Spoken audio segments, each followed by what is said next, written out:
அனைவருக்கும் வணக்கமா. இன்னைக்கு திங்கட்கிழமை இல்லையா? திங்கட்கிழமை அப்படின்னு சொன்னாவே சிவனுக்கு உகந்த நாள். சிவனுக்கு உகந்த நாளில் அவருக்கு பிடிச்ச மலர்களால் பிடிச்ச இலைகளால் நம்ம அர்ச்சனை செய்தோம் அப்படின்னா நமக்கு எல்லா நன்மைகளும் வரும், நம்மளுடைய வேண்டுதல் எல்லாமே நடக்கும். அப்படிங்கிறதுக்காக தான் இந்த பதிவு. நான் வில்வ இலையை வச்சு முன்னாடியே போட்டிருந்தேன். இப்போ இந்த சங்கு பூவால் நீங்கள் 16 திங்கட்கிழமை சிவன் கோவில்லையாவது நீங்கள் அர்ச்சனை பண்ணினீங்கன்னா இந்த பூவை வச்சு உங்களுடைய வேண்டுதல்கள் எதுவாக இருந்தாலும் பலிக்கும். இதை சிவனுக்கு மிகவும் பிடித்த பூ அப்படின்னு சொன்னால் சங்குப்பூ.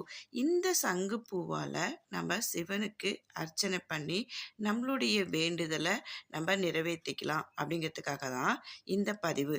இது மாதிரி நல்ல தகவல்கள் உங்களுக்கு வேணும் அப்படின்னு நீங்கள் நினச்சிங்கன்னா என்னுடைய சேனலை சப்ஸ்கிரைப் பண்ணிக்க.